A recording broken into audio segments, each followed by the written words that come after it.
it's my great pleasure to introduce our today's speaker, Professor Ikromov, and the title of his talk on the sharp estimates for convolution operators with oscillatory kernel. And it's our pleasure, Professor Ikromov, to have your talk on our seminar.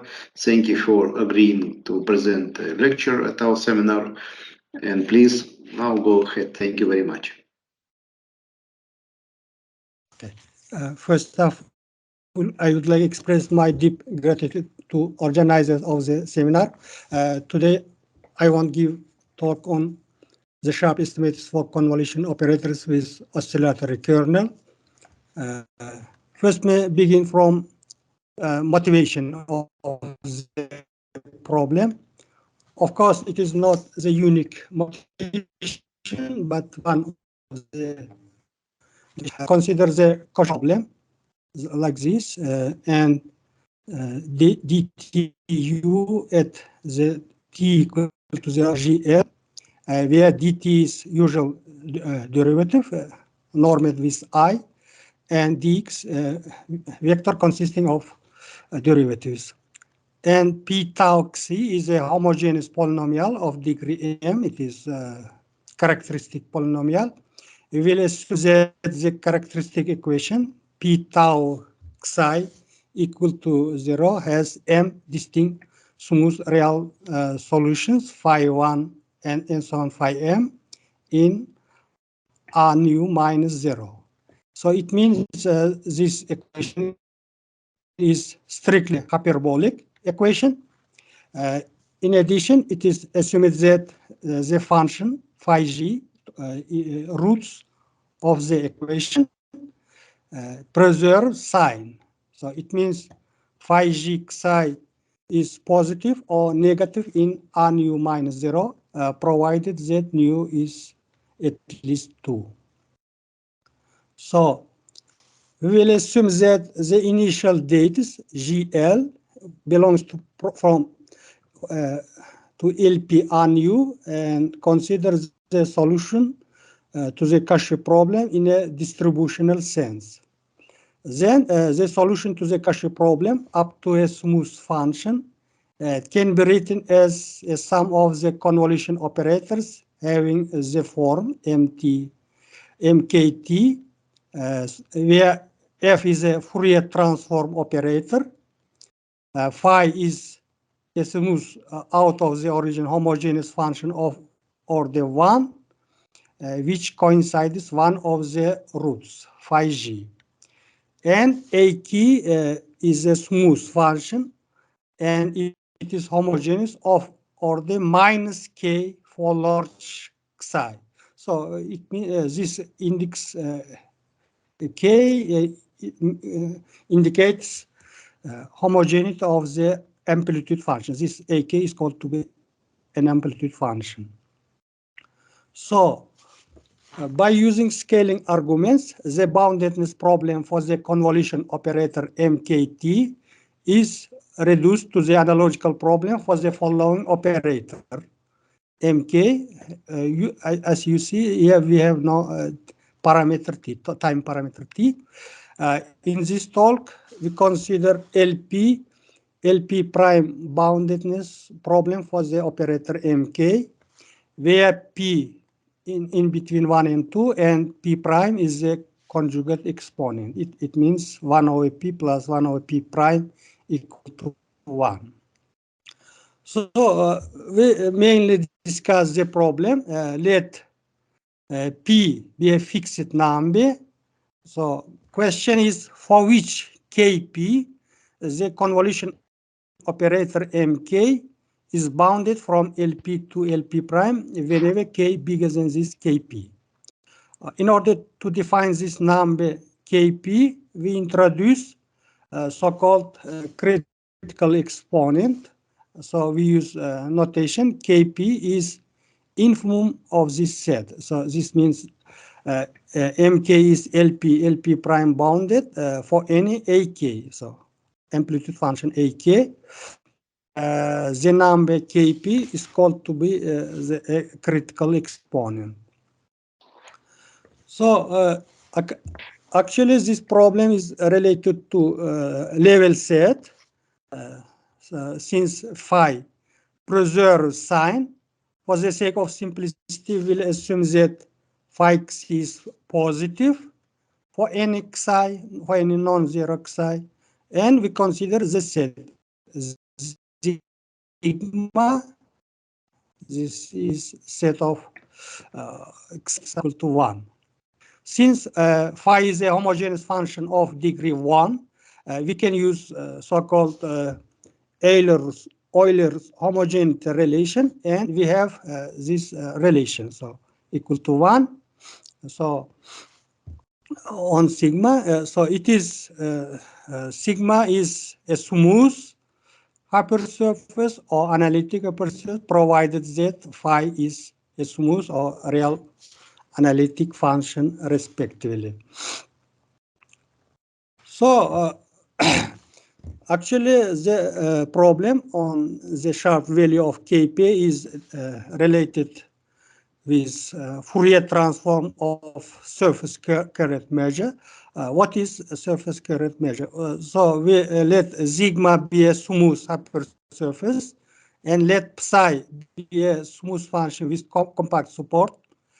Consider the sinus measure d mu x equal to psi d sigma, where d sigma is the usual induced Lebesgue measure on the hypersurface sigma. In particular, if psi is a non-negative function, then we are dealing with a Borel measure, smooth Borel measure. The Fourier transform of the sinus measure, d mu, is defined by the following integral. This surface integral, and here xi is a usual inner product of the vector x and xi. Surely d mu corresponds to the Fourier transform of the distribution determined by the sinus measure d mu. Essential remark: it turns out that behavior of the integral d mu xi when xi gets large, as well as the number Kp, depend on geometric properties of the hypersurface sigma. As we will see later, actually the number Kp sigma is closely related to behavior of the integral d mu xi. So let me mention some classical result. In the case when sigma is unit sphere centered at the origin of nu, this which is related to the classical wave equation, LP prime boundedness of Mk is obtained by Strichhaus. It should be noted that the sphere has the positive constant Gaussian curvature, which is essentially used in estimation of the convolution operator. This result were extended to the case when sigma has a non-vanishing Gaussian curvature by Brenner, and the case when sigma is convex, but not necessarily strictly convex by Zugumoto. Note that the obtained estimates in that paper by Zugumoto are sharp for a partial class of convex hypersurfaces, but not all convex hypersurfaces. Now let me mention some result proved by Zugumoto. Let sigma be a smooth hypersurface. Zugumoto introduced the concept of index gamma naught sigma. First, for a fixed point x and the two-dimensional plane H containing the normal at the point x, we denote by gamma sigma xh the number determined by the order of tangency of the curve gamma sigma intersect h, and the straight line tx sigma inter h at the point x, where tx sigma is a affine tangent hyperplane to sigma at x. Then we said this gamma sigma x is inf over all two-dimensional such planes, and gamma naught sigma is sub over all x. So it is worst possible gamma. Sugimoto results as suppose nu is at least 2, then mk is LP prime boundedness if k bigger than this number. The first inequality can be replaced by equality if p is not equal to 1. This is a theorem proved by Sugimoto. Furthermore, mk is not necessarily bounded if k less than this number. The natural question is on sharpness of the Sugimoto theorem. Actually, the number gamma naught sigma defines the sharp uniform with respect to the directions of psi bound for the Fourier transform only for the case nu equal to 2, which is given by this expression, this behavior of d mu hat psi at infinity. But for the case when nu bigger than 2, it is not sharp, as can be seen from the simple example. For example, if sigma is s nu minus 1 with nu be equal to 2, note that in this case gamma naught s nu minus 1 equal to 2. Actually, this index gamma naught always bigger or equal to 2. So it is, but we have such behavior of the Fourier transform as psi tends to infinity, and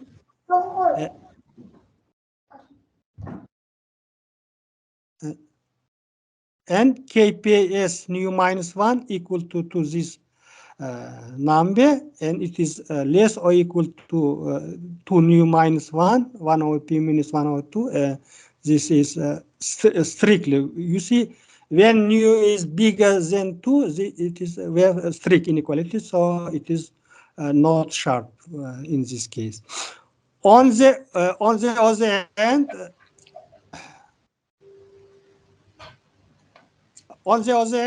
as we'll see later, in general, even the sharp uniform with respect to directions estimate for the Fourier transform of measure does not define the sharp value of kp sigma for the case when nu is at least 3.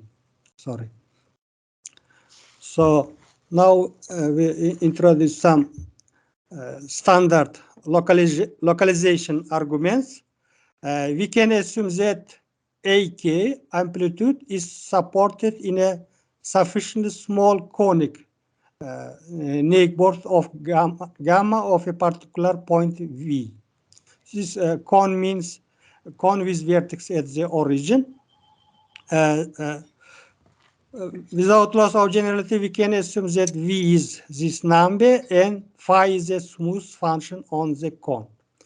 Then, in a sufficiently small neighborhood of the point V on sigma, after possible linear change of variables, the hypersurface can be expressed as a graph of the function y plus phi y, where phi is a smooth function and phi not equal to 0 and nabla phi not also equal to 0. And U is an open neighborhood of the origin. So we consider sufficiently small neighborhood of the conic neighborhood. So we can assume that U is sufficiently small. We consider localization problem, and we can obtain, introduce local critical exponent. Further, we assume that amplitude function AKXI is concentrated in a sufficiently small conic neighborhood gamma of a fixed point V, and phi is a smooth function. Fixing such a point, let us define the local critical exponent KPV attached to this point. This KPV is infimum of this set. So there exists conic neighborhood of V such that MK is LP prime bounded whenever amplitude supported in gamma, cone gamma. So Sugimoto was considered the problem in the case when sigma belongs to nu. is analytic surface and gamma naught sigma equal to 2. It was obtained an upper bound for the number kpv, where v is a fixed point. More precisely, Sugimoto introduced 3 classes of upper surfaces in R3 with gamma naught sigma equal to 2. And for each class, he got upper bounds for the number kpv. Moreover, he gave examples for each classes showing sharpness of the bounds for that examples. So main question, whether the upper estimate for the number kpv given by Sugimoto is the sharp bound for the arbitrary upper surfaces of the appropriate classes. We obtain the exact value of kpv, improving the results proved by Sugimoto for arbitrary analytic upper surfaces having at least one non-vanishing principal curvature. So what is the relation between the one non-vanishing principle and this condition? Gamma not equal to 2, we use the following Arnold singularities, so-called AN type singularities. We will assume that function phi has singularities of type AN at the origin. Let me give a definition of these singularities. Let phi be a smooth function with phi not equal to 0 and nabla phi not equal to 2. This function of two variables.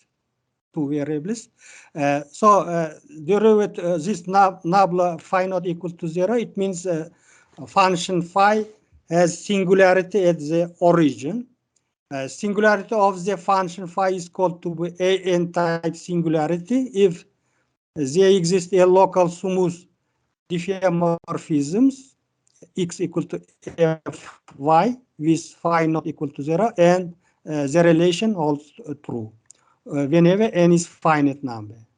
And phi fy equal to y1 squared plus b naught y2 with a flat function by naught for the case when equal to infinity. This flatness means this function b naught is smooth and all derivatives at the origin vanishes.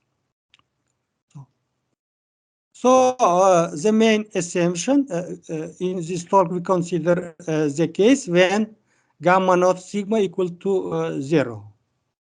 Since we consider the local problem, it is enough to assume that gamma sigma at the point v equal to 2.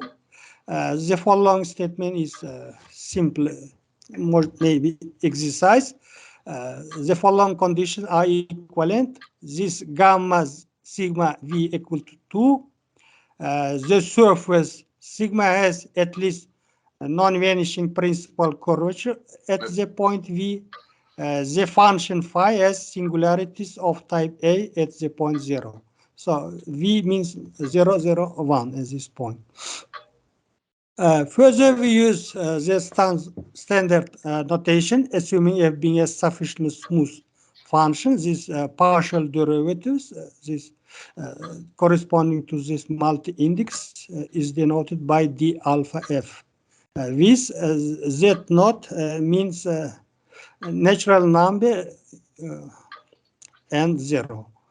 And mod alpha means sum of components, So we use the following proposition. Assume that phi is a smooth function defined in a neighborhood of the origin of R2, satisfying the condition d2 squared phi naught does not vanish, and also all derivatives up toward the 2, except of course this multi-index vanishes at the origin. Then the function can be written in the following form on a sufficiently small neighborhood of the origin. So it is this form. where B naught and psi are smooth function with B does not vanish at the origin, and the function phi B naught can be written in this form: x1 m omega x1 with omega naught does not vanish, m equals bigger 2, and similarly for B naught x1 and beta x1 with B naught does not vanish unless psi and B naught is a flat is not a flat function, is a unless flat function. So for the case when psi or B naught flat function, we still can write in this form, but then omega at the origin vanishes and the same B. But we can choose m and n as large as we wish. So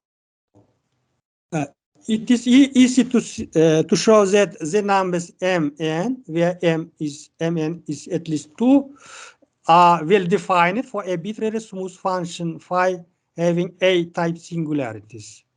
Moreover, to each point of the surface with at least one non-vanishing principal curvature, we can attach a pair MV, NV due to the proposition. More precisely, this for the case when n equal to infinity, well-definedness of this number m proved by Sugimoto, but we prove this for arbitrary function having A-type singularities.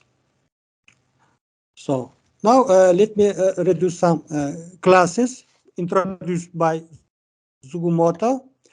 Following Sugimoto, we can introduce the following three classes of hypersurfaces at the point V. We say that sigma is of type 1 with order n if B naught x1 equal to x1 and beta x1, where beta is a smooth function which does not vanish at the origin.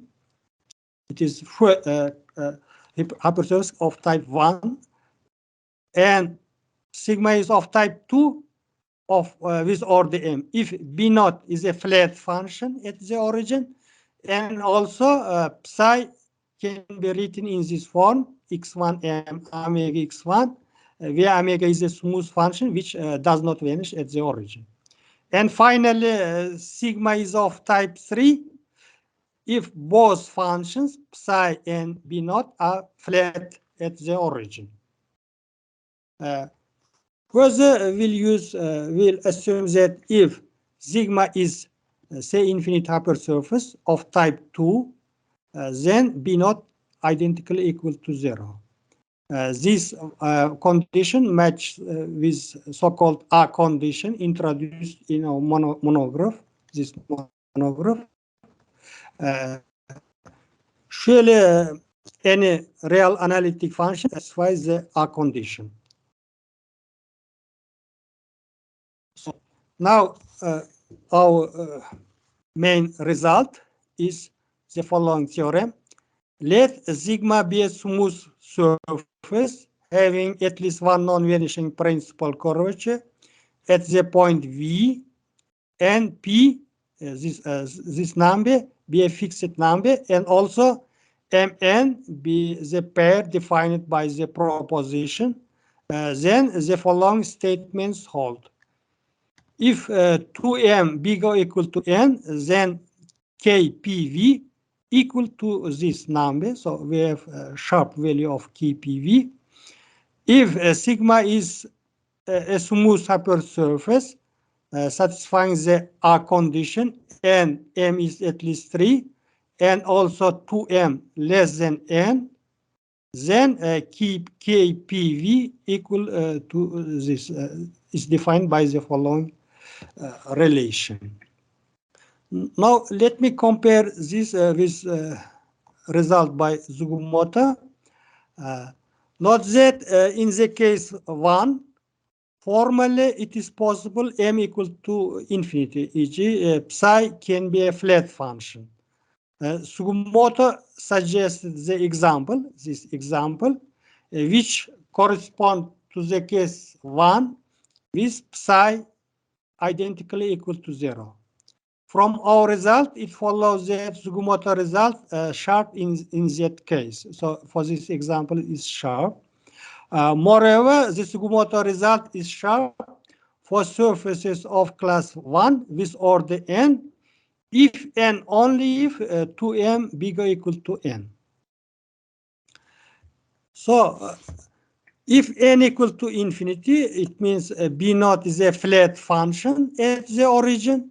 Then so is psi under the condition 2m bigger equal to n. Hence, then we have actually hypersurface of class 3. Hence, the Sugimoto result is sharp in that case also. In other words, his results are sharp for arbitrary smooth surface of the class 3. On the other hand, if 2m less than n is a finite number, then Sugimoto result is not sharp for hypersurface of sigma of the class 1. Our result shows that one cannot be ignored influence of the number m for the surfaces of the class 1. Now, for the case when n equal to infinity, this for hypersurfaces of the class 2, Sugimoto obtains the sharp bond for subset of analytic surfaces of class 2. First, I will show what kind of result is exactly. It turns out that analogical result holds true for arbitrary analytic hypersurface of the class 2 and also for arbitrary smooth surfaces of the class 2 under the R condition. So more precisely, from our result, it follows that actually the statement of theorem 2, I will give now theorem 2 by Sugimoto of the paper, holds true for arbitrary analytic hypersurface having type 2 and also for analogical smooth hypersurfaces under the R condition.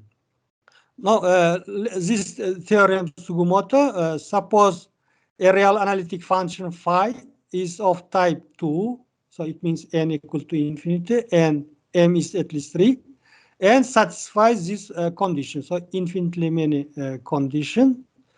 Then mk is LP prime bounded if k bigger than this number. This matches with our result in the case n equal to infinity. So actually, our main theorem yields corollary. Suppose that a real analytic function phi is of type 2, so n equal to infinity, and m is at least 3, then mk is LP prime bounded if k bigger than this. So we obtain analogical result without these conditions.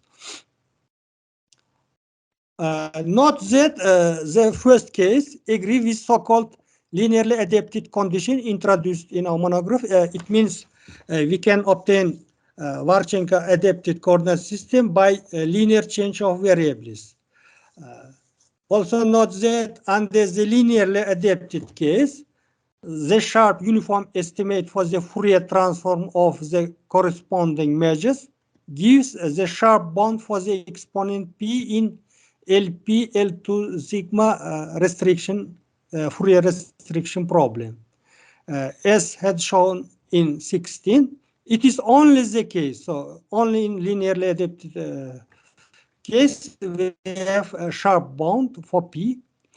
Our result now results shows that in the linearly adapted case, the value of kpv can be derived from the sharp uniform estimate for the Fourier transform of the corresponding measure. So it is a similar result to the restriction problem. Now let me some sketches of proof. Obviously, the Fourier transform of sinus measure can be written as the following oscillatory integral. This g is an amplitude function, zy is a scalar product, phi is a function which sigma is given by a graph of 1 plus phi. and lambda is positive, G is a smooth function. So this oscillatory integral is related to the convolution kernel. Here, of course, we mean Fourier transform in a distribution sense. Now, let me give a proposition proved by Zugumoto. Let Q is at least 2 and rho is non-negative. Suppose for all G and lambda, the following estimate holds true. Where CG is independent of lambda, then K key belongs to LP nu, hence MK is LP prime boundedness for P equal to this number if K bigger than this number. So this proposition is proved by using classical Hausdorff-Young's inequality for convolution. Another result corresponds to the case when Q equal to infinity, let rho is non-negative. Suppose for G and lambda, this inequality holds. Then CG, then KG, this is defined by this Fourier transform, where phi g is Littwood-Pele partition of unity, is bounded in L infinite. If K bigger than this number, hence MK is LP prime bounded if K bigger than this number. This inequality can be replaced by an equation if P is not equal to 1. So the proposition 2 is proved by using base of space techniques and interpolation argument. Actually, interpolation, analytic interpolation arguments. So now let me obtain how we can obtain upper bound for this KPV. Note that we dealt with two-dimensional oscillatory integral in our case, and phi has singularities at the origin. So it means phi has a critical point at the origin. Then the phase function, this function, has no any critical points provided u is a sufficiently small neighbor of the origin. Therefore, we can use just integration by parts argument and obtain this inequality, which is even better than wanted. So, therefore, it is enough to consider the case when these parameters z are small and u is a sufficiently small neighbor of the origin. Since second derivative with respect to x2 variables does not vanish by our assumption, then we can use a stationary phase method in x2 variables and obtain such a relation where R is a remainder term satisfying the estimate, this estimate. Moreover, the phase function can be written in this form, this function phi1, where B qua smooth function and B at the origin does not vanish. So then we can use van der Korput lemma for this first part, main part of the integral, and obtain the estimate type 3 as in the proposition 2 by Zugumoto with rho equal to this number. In this case, we can use now proposition 2 and have the following upper bound for KPV, this bound. This also includes the class of type 3. So it means n could be equal to infinity. Note that the upper bound does not depend on the number m. So it turns out that this Kp is sharp only if 2m bigger equal to n, but otherwise it is not sharp. So we have such estimate for KPV. Now we consider the more subtle case, 2m less than n. In this case, we use the following lemma. So main lemma, let 2m less than n, less or equal to infinity, and m is at least 3. And for a positive number, epsilon, the following estimate holds true. Of course, the proof of the main lemma takes some while. We will skip the proof of this lemma. Now, from the main lemma, it follows required upper bound for the number kPV for the case when 2m less than n.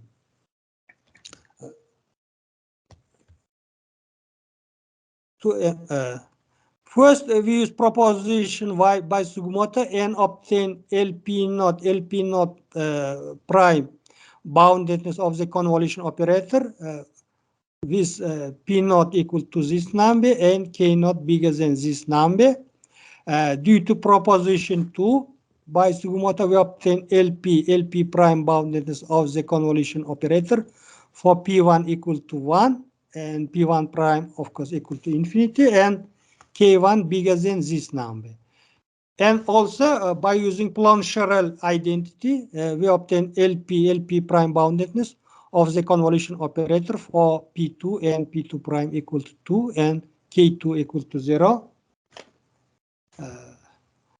Then by analytic interpolation argument, we obtain the upper bound for the number KPV. Now we obtain the, consider the lower bounds for KPV. If 2m at least n, then there exists an amplitude function AK such that the associated operator MK is not LP prime boundedness whenever K less than this number. So it corresponds to the linearly adapted case. So let us take a smooth function in R3 such that AK psi equal to psi degree minus K for large psi. For instance, we can take the function AKXC 1 minus chi naught psi, psi degree minus K, where chi naught is a smooth non-negative cutoff function satisfying the condition. And epsilon is a fixed positive number.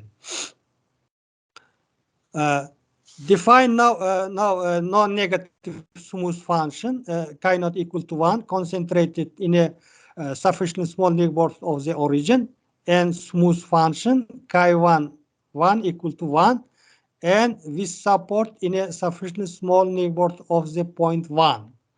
Also, following Sugimoto, we introduce this function. This is does not vanish. Now we choose a test function, like a test function, where f minus 1 is Fourier transform, and test function Vg psi is defined by the following expression, and it is a smooth function with compact support. Note that phi Vg 2 minus g psi is supported on the set where mod psi is equivalent to g, and the sequence UG is bounded in the space LP R3. Now we consider action of the operator MK to UG and obtain this expression. Further, we perform a change of variables given by scaling 2 minus g psi is psi and obtain this expression for MKUG. And then we use a change of variables, this following Sugimoto, and obtain this expression for MKUG. So it is like oscillatory integral. Note that lambda is close to 1 because chi1 is supported in a neighborhood of 1. Then finally we use like this non-homogeneous scaling, change of variables, and obtain this expression. You see this if x3 is close to 1 and x1 and x2 are close to 0 by this exponent, then the phase function is a non-oscillating function because we have this relation, provided that support of chi naught is small enough. Where we essentially use this condition, n less or equal to 2m. Consequently, we have the following lower bound for this mkug. Therefore, if k less than this kpv, this number, then mk lp prime tends to infinity as g tends to plus infinity. So it means mk is unbounded if k less than this under the condition n less or equal to 2m. No more subtle case when 2m less than n. Now in this case we can use again this lemma on lower bound. Shows that if 2m less than n and k less than this number, then the operator mk still is not bounded. Indeed, we can repeat all arguments of the lemma, taking the test function, like this test function, with Vg. Now you see, instead of n, we use 2m. Then again, Vg is a smooth function with compact support. For the case 2m less than n, we obtain the following lower bound for kpv. For this num kp, but we have another lower bound. We need another lower bound. For this, we use the following lemma. Lower bound NLA case. So NLA means non-linearly adapted case. So if 2m less than n, m at least 3, then kpv bigger than this number. So it means if k less than this number, then the corresponding operator is unbounded for some amplitude function. For this reason, we a little modified the Sugimoto test function and consider the sequence, and where Vg is defined by the following expression, where chi naught, chi1 is non-negative smooth cutoff function satisfying the condition, and chi naught again supported in a sufficiently small neighborhood of the origin of R, and chi1 belongs to a sufficiently small neighborhood of 1, support of chi1.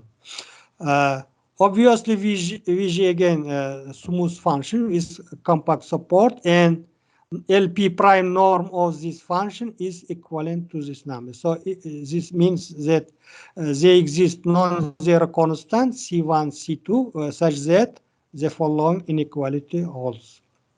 Yes. Indeed, this is not difficult. We can use like this change of variables. Not that the support of Vg makes sense. Change of like this change of variables, provided G is big enough. Then we get this relation, which is obviously 2 minus G and m plus 1 over n. Thus, for large G, we have UGLP norm is equivalent to 1. Now we consider estimate for this function mkug LP prime R3. We have again this integral, and again by using scaling we have oscillatory integral to G and with this amplitude function. Finally, again we can use like this change of variables and obtain mkug equal to this expression. So again, this G is a big number and lambda is of size 1. So it is oscillatory integral we have.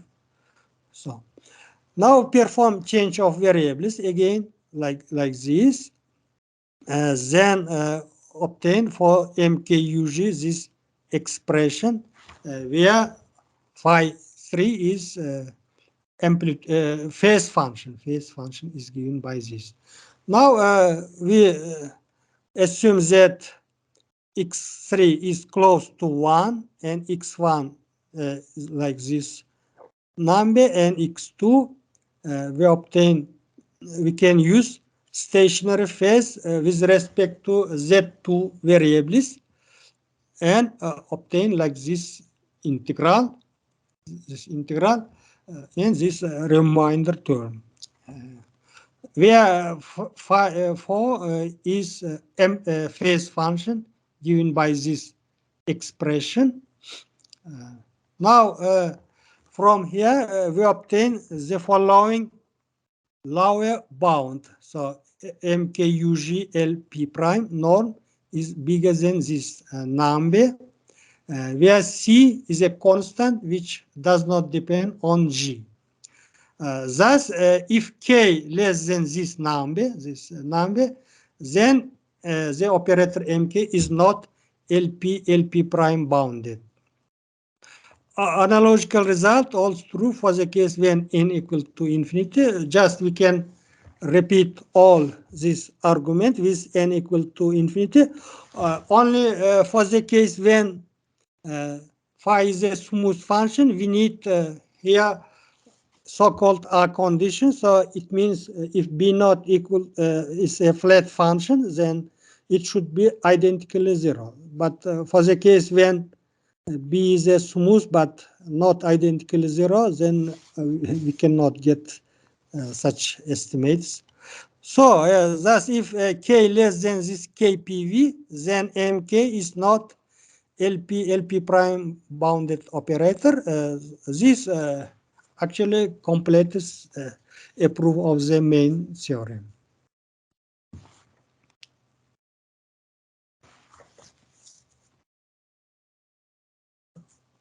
So actually, I finish my talk. Okay. Well, thank you very much for a very nice presentation. And we have questions.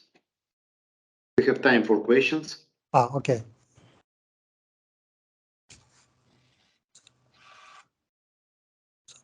How I can close my presentation? You can just unshare. Okay.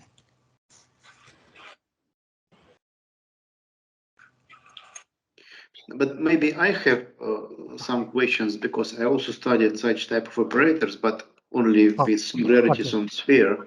So as far as I understand, these complications come from the fact that you consider more general domains, right? More general what? More general objects than sphere. Yes. In the case sphere, we can just use stationary phase because we have actually non-degenerate critical point. But Yes. if a surface is not convex, we have a more complicated phase function, and behavior of the corresponding oscillatory integral is much more subtle problem investigating. Yes, I understand. So all complications, these formulas come from the geometry of the singularities, right? Yes, exactly, yes. Geometry of the hypersurface sigma. I see. And one more question. So basically you study LP prime estimates, right? Yes. But you see your kernel, if you take this as a kernel, then you have multiplier Fourier transform behaved like minus zeta to the power minus n minus 1 over 2, right? Something like this. Well, okay. I mean that would it be interesting to consider LP, LQ estimates for different PQ? But I didn't look such problems. I don't know, maybe. So the sharpness concern. I don't know what kind of so the sharpness is obtain LP estimate. Okay. Yes. So the sharpness concern only the LP prime estimates, right? Yes. But I don't know what about LQ estimates for this problem. Yes, I understand, but it's another problem. I see. Maybe it's for further study. Maybe. Okay. A question from Nizhny Novgorod. Yes, please go ahead. Thank you. In your calculations, the degree of 2 in degree J arises very naturally. and it gives some evidence that your proofs can be maybe reformulated via the technique of discrete wavelet transform. Have you tried to do it? No, I don't try this, but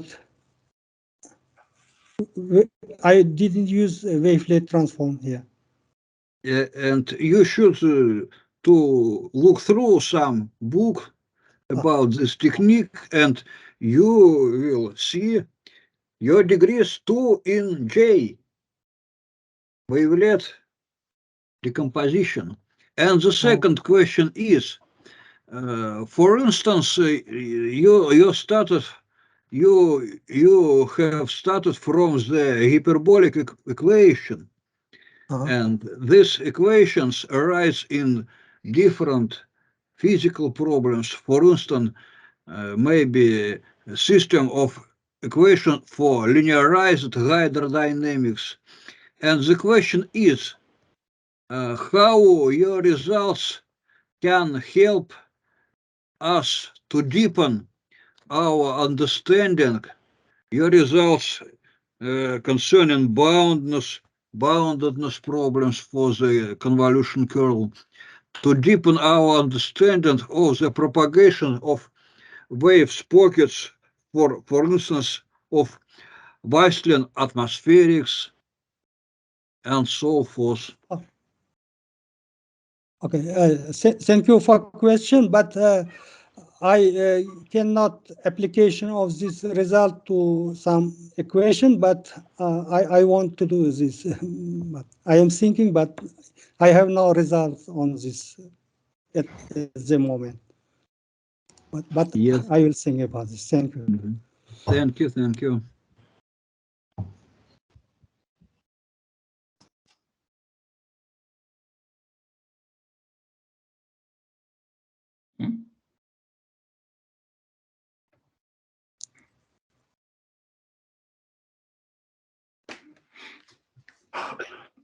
Леша, микрофон. I'm sorry, I forgot about microphone. I said that in classical case, when you have singularities of your kernels on sphere, looking at papers by Strichertz and others, you can find reduction to some concrete problems of mathematical physics. Well, I guess this is theoretical study. Also, we will find some application in future. I'm sure about it. So more questions, please.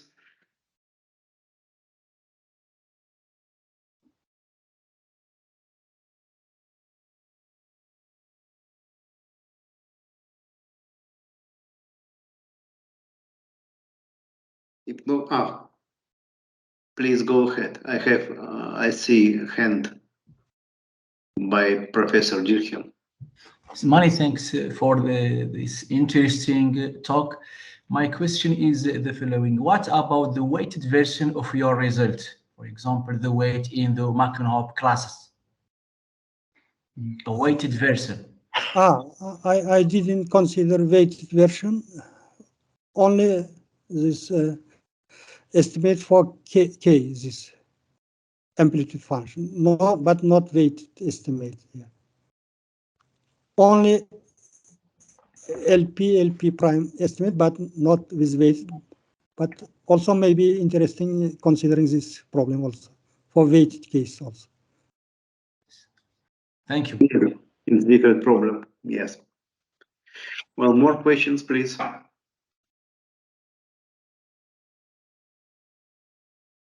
Well, we had very nice presentation. We have very nice discussion, and if no more questions, then let's thank speaker for very nice talk. Thank you for a lecture. Thank you, Professor. Thank you. For agreeing to present the lecture, and thanks to all participants of the seminar. And see you in 2 weeks. Okay, thank you. Bye. Thank you. Goodbye. Bye-bye. Bye.